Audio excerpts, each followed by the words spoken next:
Virginia Tech and South Carolina, there was so much anticipation for this game. Obviously, the entire offseason, there were a number of different storylines that people were going to look forward to.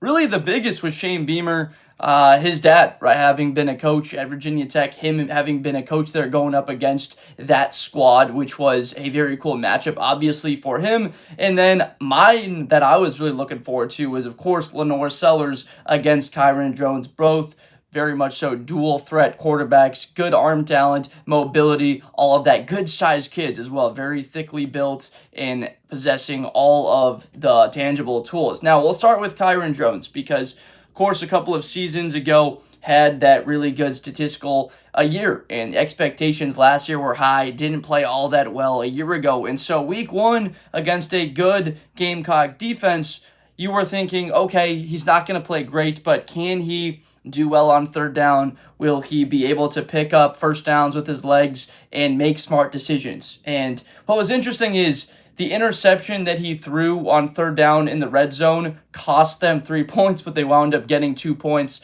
on the safety. Fred Johnson returns the ball out of the end zone. Wasn't a great decision. I guess to the 2, and then LaNorris gets sacked. Would obviously have liked for Drones not to make that play, but throughout the day, though, he just seems sporadic with a lot of his throws. Didn't look comfortable in the pocket. He's not a guy that is your typical pocket passer that you want him just to sit back there like a statue. You want to get him moving around. I would have liked to see him get more carries, to be honest, in this game for Kyron Drones. On the day, 12 carries for 26 yards. Obviously, sacks do have a factor when we do talk about stats in college football, which is dumb. But I would have liked to see Drones get a couple more carries against a team like South Carolina. You need that production from the legs, and that's where they struggled. 37 carries for 114 is just not good enough. 3.1 a carry.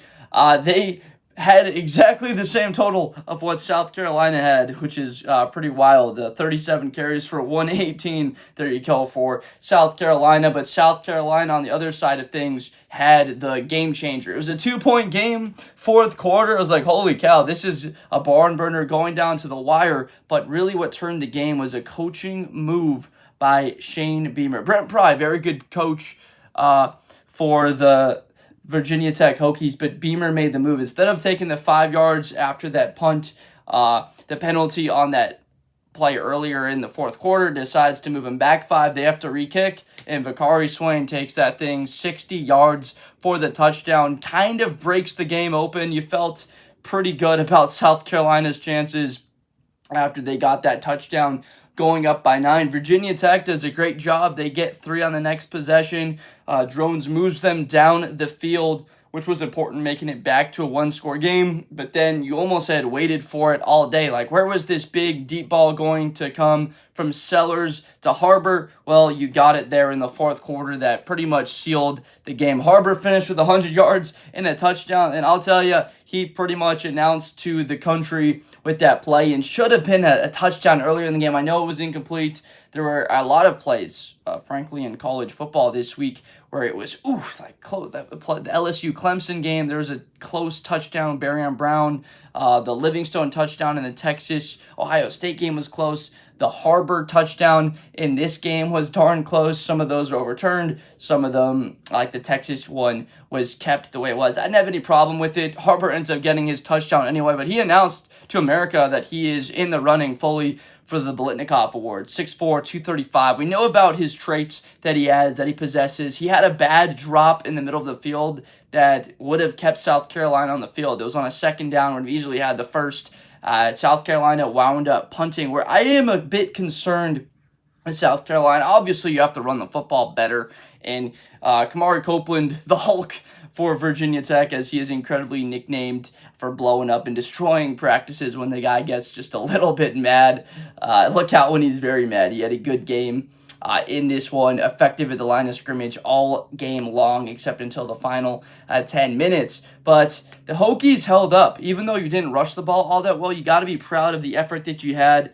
LaNorris on the day, 13 carries for 24 yards. I believe he was sacked 4 times on the day, but the huge rushing touchdown. And where I thought that South Carolina was going to go out there and just steamroll Virginia Tech after that first drive. Holy cow, 3 for 3, 54 yards. The third down conversion and touchdown. Sellers just scampers in for the score. They looked incredible. Like, give this guy a ticket to New York to be there for the Heisman Trophy celebration. The game kind of plays out the way it does. Virginia Tech plays spectacular defense really from the end of that drive through the beginning of the fourth quarter. And then we saw the special teams play, and we saw the touchdown to Harbor. So you got to give a lot of credit to Virginia Tech's secondary and everything, because really it was just those 14 points happening in, 3-4 minutes. Very quickly there, I'll say, for South Carolina. It's a bit longer than that, like 8 minutes, because of that Virginia Tech drive with a punt return. But the explosive play, touchdowns. For Sellers, for the rest of the year, this was the type of game where you're pretty confident if you're looking at Virginia Tech for the next couple of weeks. South Carolina State, they got Vandy, then at Mizzou. They don't really play anybody until they got LSU in a couple of weeks in October. Like, I know at Missouri is a big one. Vanderbilt, you're expected to win those. And I have to say, Sellers looked just about as good as you would have liked him to, although he wasn't quite fully accurate over the middle of the field. He did have a couple of throws that were just, like that should have been a little bit more accurate on his receivers. But again, like, first game of the year, you'll have your struggles. That Virginia Tech defense was quite stout. On the other side of things, Drones showed a lot of the consistency issues that he showed last year. 15 of 35 passing, which is around 40% completion percentage for 223 and 2 interceptions, and not very effective with his legs. This was a very disappointing performance from your quarterback. With any time you're going to be excited as a fan of your team, and Virginia Tech fans have to be annoyed a little bit so with the bringing up of some of those problems that you saw with your quarterback from a year ago. Marcellus Hawkins on the day, he was their most productive running back, 15 carries, 58 yards for 4 yards a carry. I was texting with my buddies at halftime when this thing was just a 2-point ball game after that great field goal, 56-yard kick, splits the uprights. Really nice job there from John Love to put that thing in between the uprights. 8-10, ball out of the half. Let's say you shorten this game, run the ball with Kyron Drones. He's saying, but Drones, the tendency to get hurt. I was thinking, give Drones more carries, hand the ball off more, shorten this game, get him easy completions, and make sure that South Carolina just doesn't touch the ball all that much in this half. I kind of traded punts there until you just had that explosive play from South Carolina, and the margin was just too big for Virginia Tech to remotely be able to come back from. And then South Carolina's rushing offense, Sewell Faison, we didn't know if he was going to be playing. Him coming in there, he looked very good. Only got the ball 7 times for 40 yards, almost 6 yards a carry is what that comes out to be. Had a little bit of an injury there, got a little bit dinged up. We'll have to see that. And same exact thing, Dylan Stewart was the same kid, if not better, early in the first half. He had played very well, gotten pressure on Drones, pushed him outside the pocket, forced him to make throws, couple of quarterback hits, impacted plays, and then he just had a little weird shoulder on a bit of a hit, gave a hit on Drones, and he went down, looked at him, went to the sideline. So you're like, I really hope that he's okay. This could be the best defensive player in the SEC this year. The guy's just a true sophomore. All of the hype around Dylan Stewart, and it's not just hype. It is proven each and every game he's out there. You see the type of player he is immediately if you watch them play. He comes back out there, and he's even more dominant in the second half. Winds up with the sack, couple more impact plays. With Dylan Stewart on the field, I know you lost TJ Sanders. I know you lost Ikem and Worry.